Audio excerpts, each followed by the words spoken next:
The town library was a sanctuary for many, including me. I always found comfort amidst its tall wooden shelves and the scent of old pages.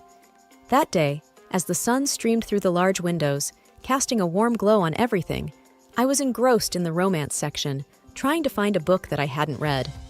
A soft thud and the flutter of pages startled me, and I looked up to find myself almost nose to nose with a man who appeared just as surprised. He had hazel eyes that sparkled with amusement and a slightly disheveled tuft of brown hair. "Oh, I'm so sorry," I stammered, realizing I'd knocked a few books out of his hands. "I should have been more careful." He chuckled. "No harm done. I'm David." He extended a hand to help pick up the scattered books. "Amelia," I replied, grateful for the friendly gesture. As we collected the books, our fingers brushed against each other, causing a tiny jolt of electricity. I glanced up to see if he felt it too. From the faint blush on his cheeks, it seemed he did. "So, Amelia," David began, breaking the momentary silence, "are you always this engrossed in your book choices?" I laughed. "Only when I can't decide on my next fictional escape. How about you? What brings you to the library?"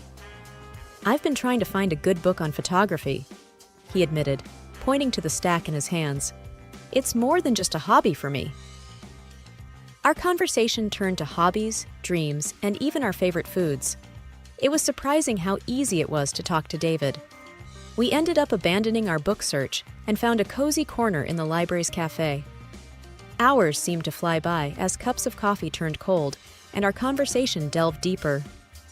"I've always loved this library," David confessed, looking around with a nostalgic smile.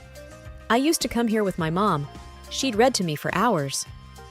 "Sounds lovely," I said, thinking about my own childhood memories.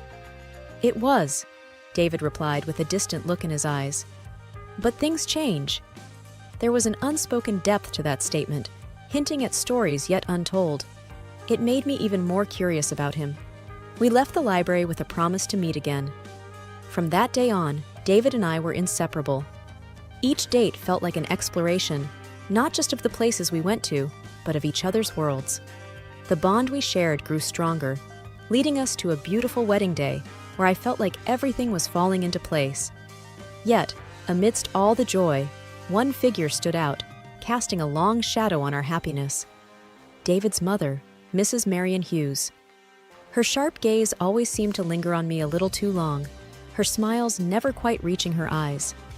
I hoped that with time, she'd see how much David and I loved each other and accept our union. But that was a hope soon to be tested. The excitement of expecting a baby was overshadowed by the constant nausea and fatigue I felt. Every morning was a battle, and by evening I was utterly exhausted. David watched with concern, always by my side, supporting me in every way he could. One evening, after a particularly rough day, David approached the subject.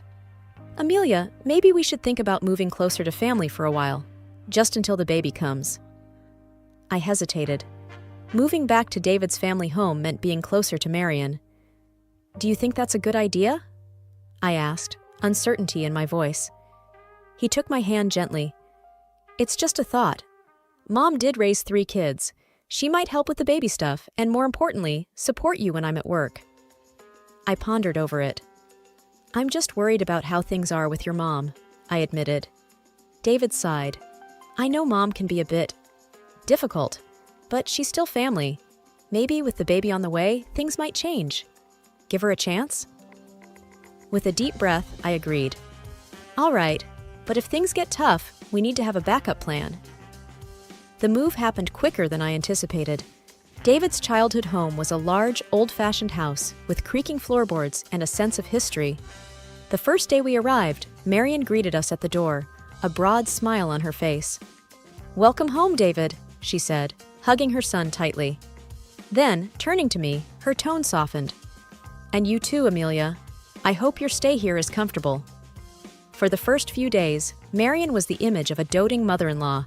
She made my favorite meals, helped me set up the nursery, and shared stories of David's childhood. It was almost as if the icy tension from before had melted away. One evening, while David and I were in the living room, Marion joined us with a tray of hot cocoa. Handing me a cup, she said, You know, Amelia, pregnancy suits you. You look radiant. I smiled. Thanks, Marion. And thank you for everything you've been doing. It's been a great help. She nodded. It's the least I can do. Family takes care of each other. The words sounded reassuring, but a faint trace of something in her eyes made me wonder. It seemed like a perfect setup, a haven I hadn't expected. But as the days turned to weeks, subtle changes began to emerge. The sweet facade Marion put up began to show cracks, especially when David wasn't around. I tried to brush off the unease, hoping that my pregnancy hormones were just making me overly sensitive. But deep down, I couldn't shake the feeling that there was more to Marion's kindness than met the eye. The days in the old house started to feel longer. With David often away at work, it was mostly just Marion and me. It didn't take long for her kind behavior to shift when we were alone. One afternoon, I was in the kitchen, making a sandwich. Marion walked in, looked at what I was preparing, and said, "You know, David always liked his sandwiches with more mayo, but I guess he's settled for less now." Taken aback, I replied, "I didn't know that. He never told me." She shrugged. "There's a lot you don't know about my son." Days like this became more common. It was always a comment here, a remark there. Each time, she made sure David wasn't around to hear. One day, I was resting in the living room, going through some baby names. Marion came and sat next to me. "You know, Amelia," she began, "if only David had chosen someone more, well, someone better suited to our family." I looked up, surprised. "What do you mean, Marion?" She leaned in closer. "Let's be honest. You've struggled so much with this pregnancy. It makes me wonder if you'll be able to handle what comes next." I felt a sting in my eyes, holding back tears. "I'm doing my best," I whispered. Marion sighed. "For David's sake, I hope your best is good enough." Every interaction became a challenge. I tried to avoid being alone with her, but she always found a way. The house felt oppressive, and I started to dread each day. The only solace was David's comforting presence when he came home. But even with him, I hesitated to speak up, fearing it might cause a rift between mother and son. Things got even more strained when David informed us of a business trip he had to take. "It's just for a few days," he assured me, pulling me into a hug. "Mom will be here with you. Everything will be all right." The night before his trip, I overheard David talking to Marion in the hallway. "Please, Mother," he said, his voice filled with concern. "Promise me you'll take care of Amelia." Marion's voice was sugary sweet as she replied, "Of course, my dear. Don't you worry. I'll look after her." I went to bed that night with a heavy heart, sensing that the storm was far from over. With David gone, the house's atmosphere grew thicker than ever. Every room I walked into felt like stepping onto a battlefield with Marion. But as the days went by, I realized that I couldn't just keep dodging her verbal attacks. I needed to defend myself, and maybe even counterattack. The day after David left, I sat in our shared living room, browsing through online forums for advice on dealing with difficult family members. The consensus was clear. Evidence was crucial. That's when the idea of the voice recorder struck me. If I could capture Marion's words, I could finally show David her true nature. The very next day, I made a trip to a local electronics store. As I was browsing through the different recorders available, a friendly store assistant approached. "Looking for something specific?" he asked. "Something that can record voice discreetly," I answered. He nodded, showing me a small device. "This one's quite popular, easy to conceal and clear audio quality." I bought it immediately, feeling like I'd acquired a shield against Marion.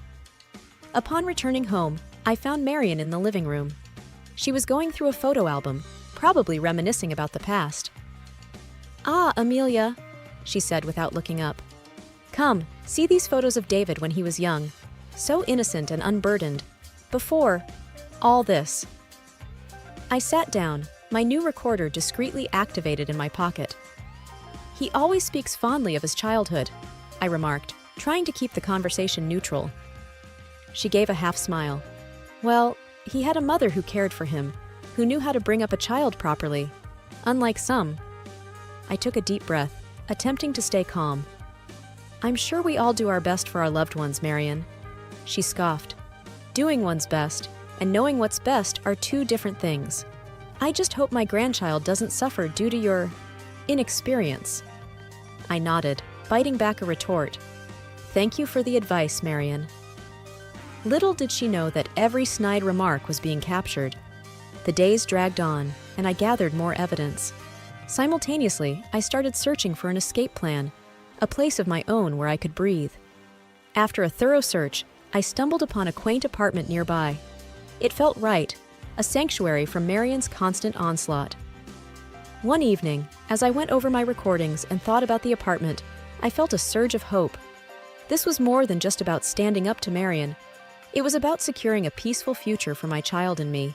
It was about ensuring David knew the truth. With renewed energy, I prepared for the days ahead, knowing they wouldn't be easy, but believing they'd be worth it. A few days had passed since David's departure. Despite my attempts to keep a distance, Marion seemed to be pushing harder, testing my limits. One particular evening, after dinner, she decided to bring up the topic of baby names. I was in the living room, looking through a baby name book David had bought for us. "Naming a child is a significant task," she began, settling herself on the sofa opposite me. "It should be done with care." I looked up, nodding. "David and I have a list. We're considering a few options." Marion tilted her head, her eyes sharp. "Well, let's hear them." Taking a deep breath, I began. "We're thinking of Lily if it's a girl or Ethan if it's a boy." She rolled her eyes. "Lily? Sounds like a name for a pet. And Ethan? So common." I felt my cheeks heat up. "They're just options. We haven't decided." Marion leaned in, her voice cold. "You know, in our family, we have traditions. David was named after his grandfather. Maybe you should respect that instead of choosing random names from a book." Stung by her words, I replied, "David and I will name our child together. It's our decision." She stood up abruptly, knocking the book from my hands. "You're so ungrateful. I've tried to help, to guide you, but you're just bent on ruining my son's life and that of my grandchild." I was taken aback. "Marion, I never asked for your help. All I wanted was some peace." With a mocking laugh, she retorted, "Peace? You think you deserve peace after everything you've done? You've turned my son against me." That was the last straw. "I haven't done anything. It's you who can't let go and let him live his life." Marion's face turned a deep shade of red. "You ungrateful wretch," she yelled, pointing towards the door. "Leave! I don't even want that child to be born." Shaken, I tried to hold back tears. This is my home too. But Marion was relentless. She reached into my bag, grabbing my keys, and tossed them out the door. "There, now go." Breathing hard, with my emotions in a whirl, I took a moment to gather myself. I remembered the apartment I had rented, my sanctuary. Picking up my bag, I looked Marion in the eye. "You might regret this." Without waiting for a reply, I stepped out, closing the door behind me. It was clear. The battle lines had been drawn. The next few days in the apartment were a mix of peace and apprehension. I missed David terribly and worried about how he would react to everything once he returned. The day of David's return finally arrived. My phone buzzed with a message from him. "Just landed. Coming home soon. Can't wait to see you." I replied, "I'm at the new apartment. Call me when you get to the house." 2 hours later, David called. His voice was a mix of confusion and concern. "Amelia, why are you in an apartment? Where's all your stuff? Why aren't you home?" I took a deep breath. "David, there's a lot you need to know." After explaining everything, from the voice recordings to the final confrontation with Marion, there was silence on the other end. Then, "I'll be there in 10 minutes. When David arrived, I played him the recordings. His face turned from shock to anger with every word Marion spewed. When it ended, he looked devastated. "I can't believe she said all those things to you. I'm so sorry, Amelia." Taking his hand, I said, "David, it's not your fault. I just couldn't stay there anymore." David's eyes were fierce. "We're confronting her together." We drove back to the house, and as we entered, Marion was sitting in the living room, feigning surprise. "David, welcome back. Where's Amelia?" David's voice was ice cold. "She's right here, and we've heard everything." Marion looked between us, trying to gauge the situation. "I don't know what you're talking about." Without saying a word, David played one of the most damning recordings. Marion's face paled. When it ended, David's voice trembled with anger. "How could you, Mother? She's carrying our child, your grandchild." Marion's eyes darted around, searching for an excuse. "David, you don't understand. I was trying to protect you." David cut her off. "Protect me? By tormenting Amelia? That's not protection. That's cruelty." Marion started crying. "I just wanted the best for you." David shook his head. "Your version of the best isn't what I want. Amelia and our baby are my family now. You need to respect that." Marion sobbed harder, trying to reach out to David, but he stepped back. "I need some time, Mother. Away from all this." Taking my hand, David led me out of the house, and we drove back to the apartment. The rift between mother and son was evident.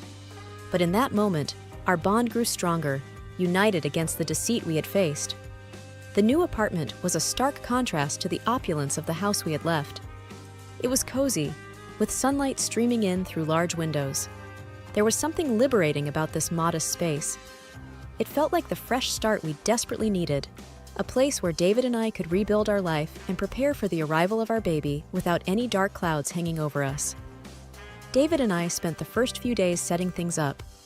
We transformed the second bedroom into a nursery, picking out neutral tones for the walls and assembling furniture piece by piece. As we painted the baby's room one afternoon, David said, "You know, all things considered, this place feels more like home than the big house ever did." I smiled, dipping my brush into the paint. "It does, doesn't it? It's smaller but feels warmer." While putting up a shelf, David found a photo from our wedding day, tucked inside a book. "Look at us," he remarked, passing me the photograph. Our smiles radiated pure joy, blissfully unaware of the storms ahead. "We've come a long way since then," I mused, placing the photo on the freshly painted shelf. "But we've also grown stronger together." David wrapped an arm around me. "I still feel guilty, Amelia. I thought going back to that house, to my mother, would be the solution. How wrong I was." I looked up at him. "It's not your fault, David. We made that decision together, and now we're starting anew, together." A few days later, an unexpected package arrived. No return address, but we recognized the handwriting. Inside was a meticulously knit baby blanket, soft to the touch, accompanied by a note. Reading it aloud, David's voice was filled with mixed emotions. "I hope this can mend our relationship. Marion." We exchanged glances, both pondering the same question. Could things ever go back to the way they were? After a deep sigh, I said, "It's a beautiful blanket, and I appreciate the effort, but—" David nodded in understanding. "I know. We need to protect our peace, our family. The past has shown us that." We were unified in our decision. Our focus was the life we were creating, the family we were building, and the love that remained unshakable. The baby's imminent arrival was our beacon of hope, and every corner of the apartment was a testament to that. We had carved out a sanctuary, distancing ourselves from past hurts and looking forward to a future filled with love and trust. Our new apartment became a symphony of baby cries and joyous laughter. Sophie, with her tufts of brown hair and curious hazel eyes reminiscent of David, was our pride and joy. The tough times we'd weathered seemed distant, like a storm that had passed, leaving only clear skies behind. David and I often found ourselves marveling at the little life we'd created. Late one night, as we were both up attending to a fussy Sophie, he looked at me with admiration. "You're incredible, you know. Getting through everything with Marion, and now being such an amazing mom." I smiled, gently rocking Sophie. "We did it together, and look at what we have now." I gestured to our daughter, who was slowly drifting back to sleep. One Sunday afternoon, as Sophie played on her mat, David proposed a little outing. "How about a trip to the library tomorrow?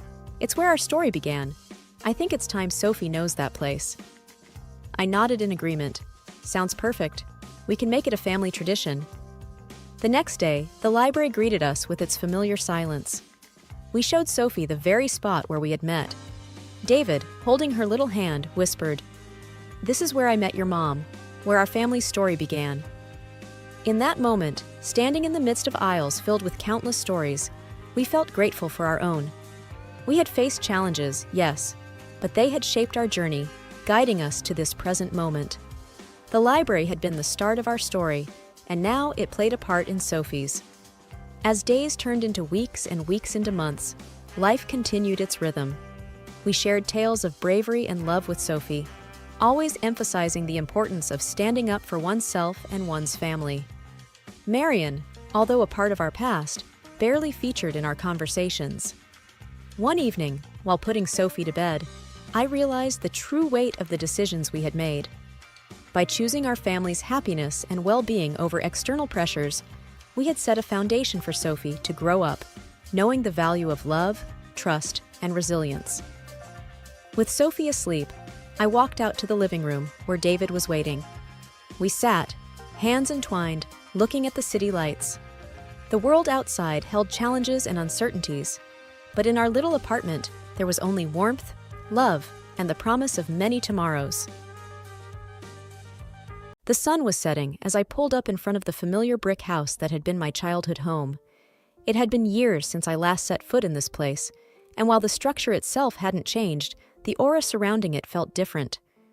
I took a deep breath and stepped out of the car. The familiar scent of the garden flowers greeted me. I approached the front door, clutching the small suitcase in my hand. Before I could knock, the door swung open, revealing my mother. She looked older than I remembered. Her once vibrant hair had grayed considerably, and lines had formed on her face. There was an air of tiredness about her. "Lucy," she said flatly, her eyes scanning me from head to toe. "Mother," I responded, equally devoid of emotion. Without a word, she turned her back to me and walked inside, expecting me to follow. I hesitated for a moment, then entered. The interior of the house was much as I remembered, though slightly more cluttered. I set my suitcase down in the living room and looked around. The photos on the mantelpiece caught my attention. Pictures of my brother, Alex, his wife, Vanessa, and their various trips and celebrations. I was conspicuously absent from these memories.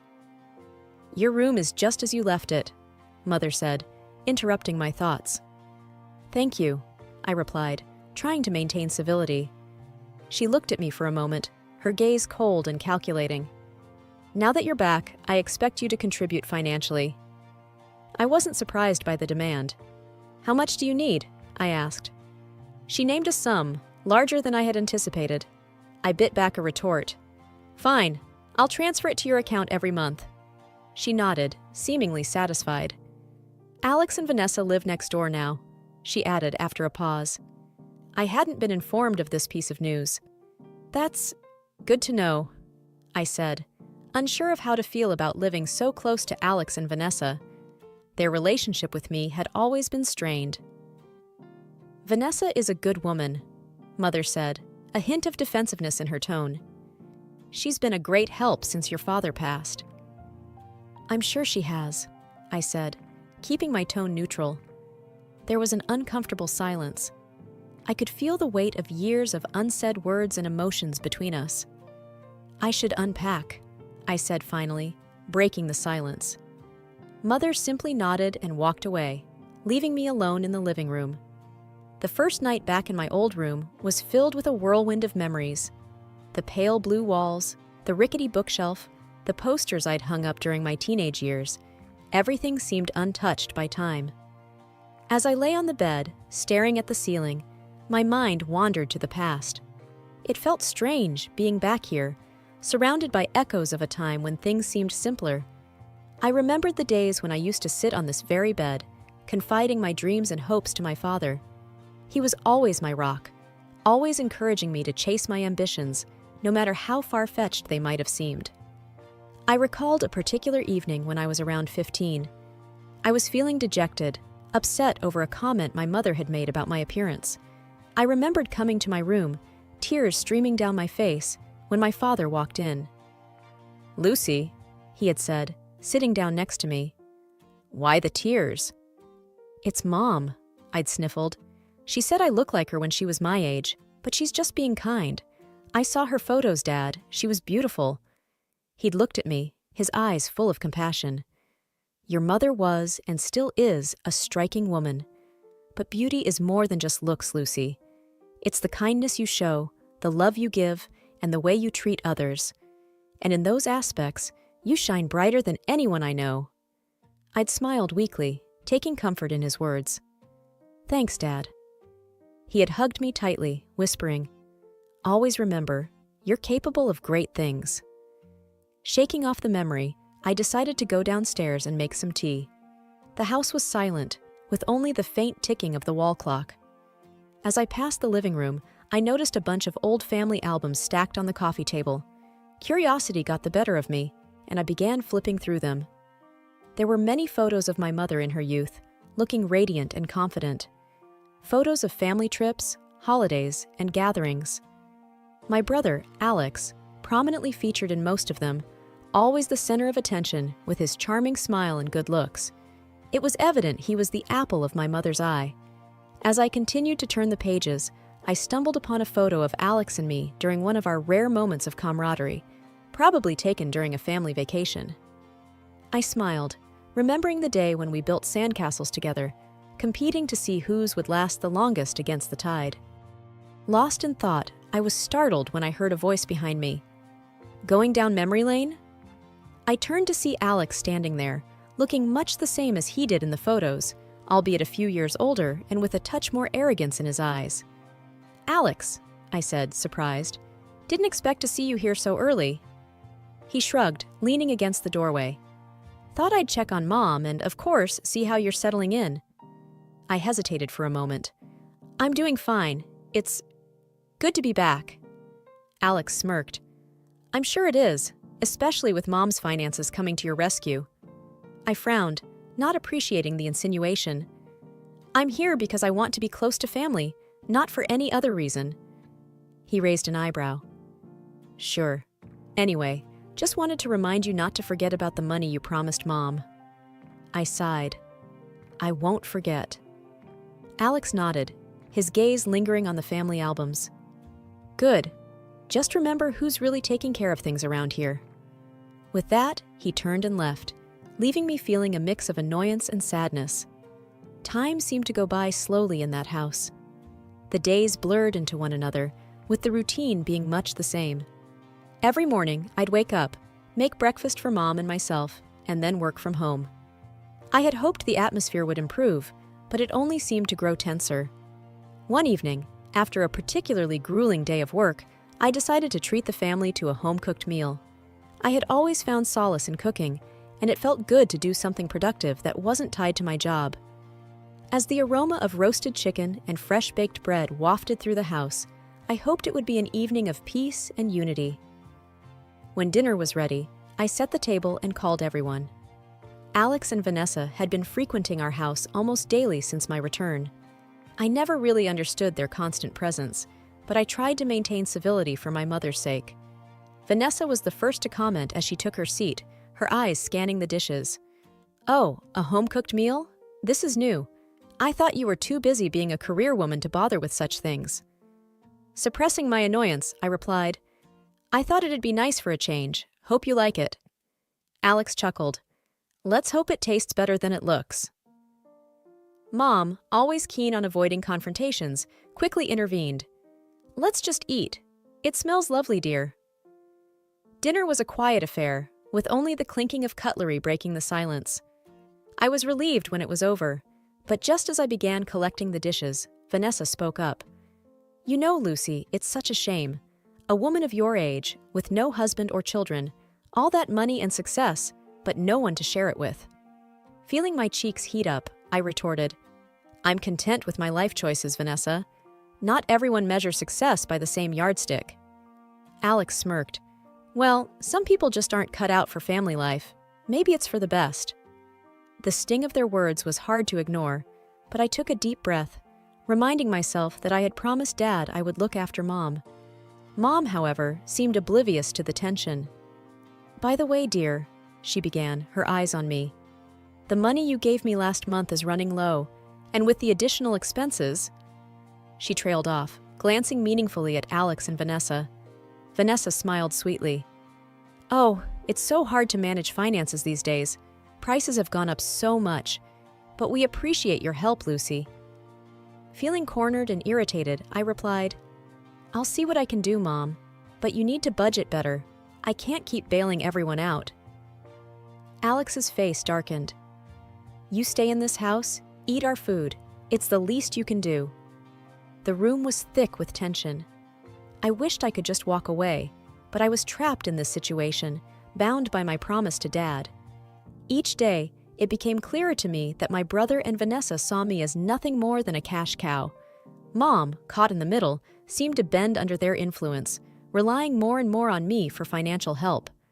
I often felt like an outsider, isolated and unwelcome in my own home. One evening, as I was returning from a walk, I overheard a conversation between Alex and Vanessa in the garden. They didn't notice me, and their voices carried clearly in the stillness of the evening. "I don't understand why she's still here," Vanessa said, with a note of annoyance. "She has her own house, her own life. Why did she have to come back?" Alex sighed. "She's here because of Mom. But don't worry, once we get enough money, we can finally buy that house we saw downtown. We just need to be patient." "Patient? It's been months, and she's so stingy. She should be giving us more, considering she's living here." Alex chuckled. "She's not going to stay here forever. We need to make the best of it while she's still here. Maybe we can convince Mom to ask her for more money." Hearing their scheming made my blood boil. The audacity of them, discussing me like I was some kind of intruder in my family home. But it was Vanessa's next words that truly hurt. "Honestly, I don't know what she does with all that money. It's not like she has a family or anything, just a lonely old woman with no life." I felt a lump forming in my throat. The hurtful words cut deep. Without making my presence known, I quietly retreated to my room, feeling both angry and humiliated. That night, dinner was a tense affair. Alex and Vanessa exchanged furtive glances, while Mom seemed lost in her thoughts. I kept my head down, picking at my food. Then, as if on cue, Mom cleared her throat and said, "Lucy, dear, we've been thinking. With all the expenses and everything, we were hoping you could contribute a bit more." My gaze snapped up to meet hers. "More? Mom, I'm already giving you so much."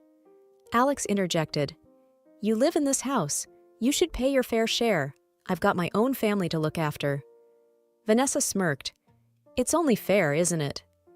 Feeling cornered, I took a deep breath, trying to remain calm. "I came here to support you, Mom, not to fund Alex and Vanessa's lifestyle.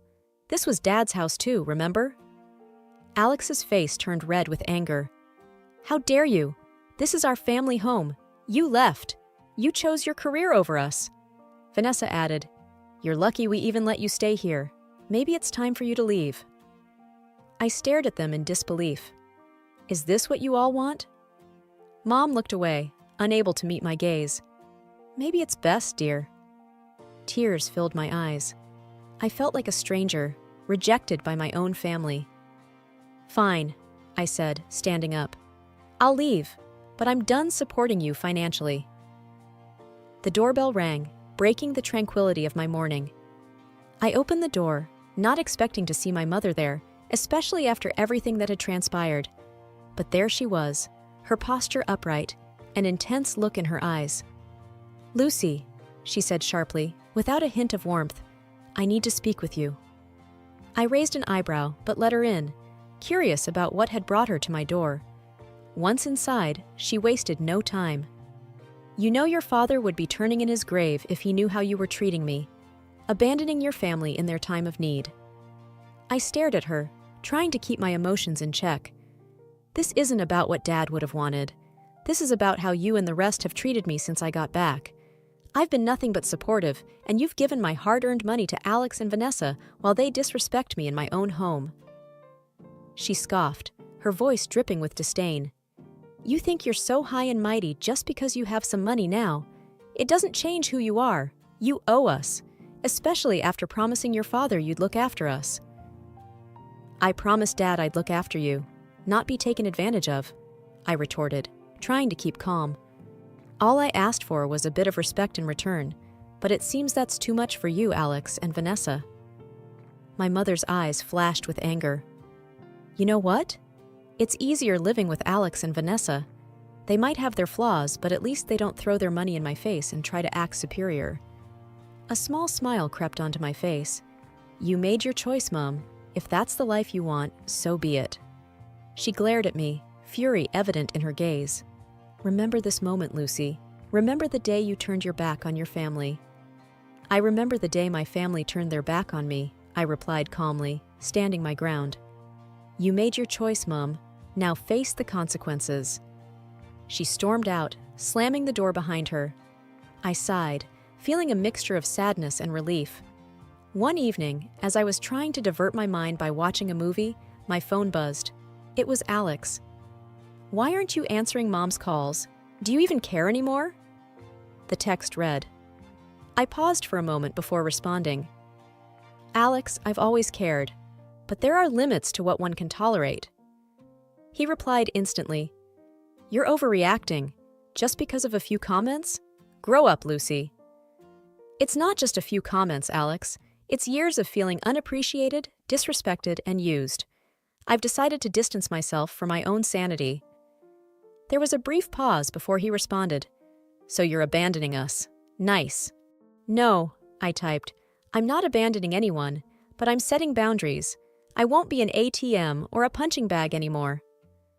Another buzz. It was Vanessa. Lucy, we're family. We should stick together. Don't let your pride ruin everything. It was clear that they were talking to each other, probably sitting together, discussing how best to handle the Lucy situation. I sighed. Vanessa, it's not about pride. It's about self-respect. I also called my bank the next day, ensuring that there were no joint accounts or any financial ties with my family. It was tough, but it felt necessary. A week later, I met up with an old friend, Carla, who I hadn't seen in years. As we caught up over coffee, I poured out everything, from my father's death to the recent confrontations. Carla listened patiently, occasionally nodding or frowning.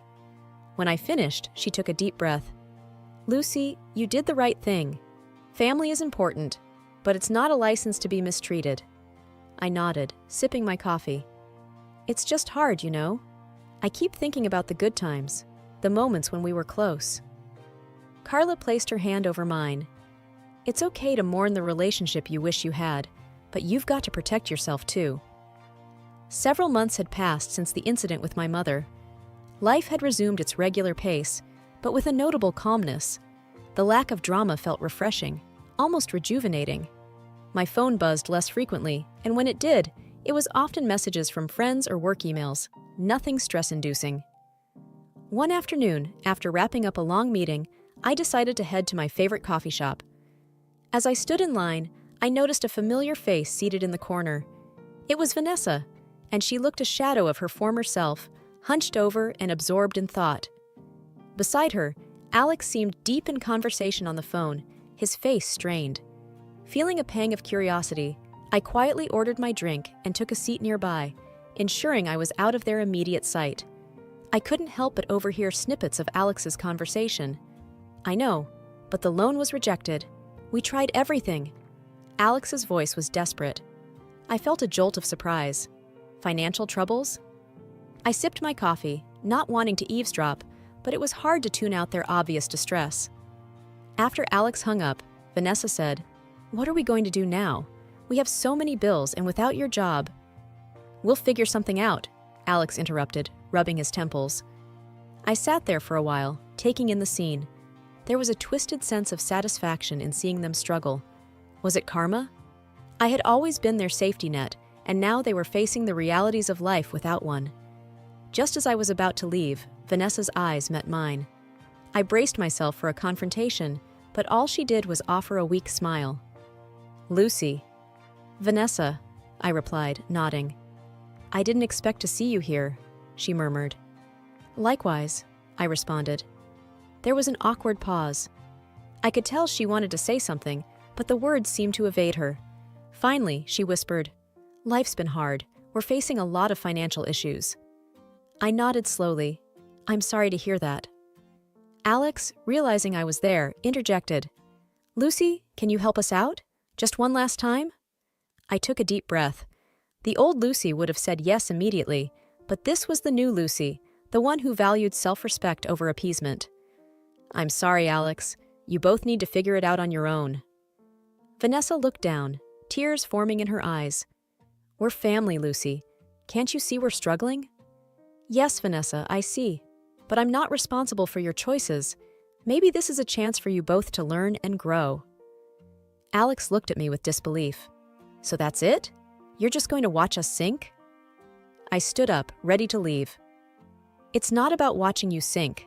It's about letting you learn to swim on your own. It was a crisp morning when I sat in my favorite cafe, the sunlight streaming through the window warming my face. Over a cup of freshly brewed coffee, I was lost in thoughts about the whirlwind of a year it had been. My phone buzzed, pulling me out of my reverie. There was a message from Katie, an old school friend and a distant relative of my mother's. Hey Lucy, long time. Not sure if you've heard, but things have changed a lot back here. Your mom, Vanessa, and Alex had to sell the house. They're now in a rented apartment. To be honest, it doesn't seem great. They're constantly at each other's throats. Your mom mentioned their mounting debts. I just thought you should know. Hope you're well. I typed back. Thanks for letting me know, Katie. Hope you're doing well. I paid for my coffee and walked back to my apartment, the city sounds in the backdrop. Once home, I found a note slid under my door. Curious, I picked it up. It was from my mother. Lucy, I don't know how to say this. We're in a tight spot. Vanessa and Alex's habits haven't changed, and our debts have piled up. We had to let go of the house. I know we haven't been on the best terms, but I was wondering if you could help? Love, Mom. A rush of emotions washed over me. For a brief moment, guilt and empathy battled within. But then, clarity dawned. I had already paid my dues, both emotionally and financially. It was time for them to face the music of their own choices. Sitting down, I penned a short reply. Mom, I received your note. I'm sorry to hear about the situation. However, I've chosen a path of self-care and well-being.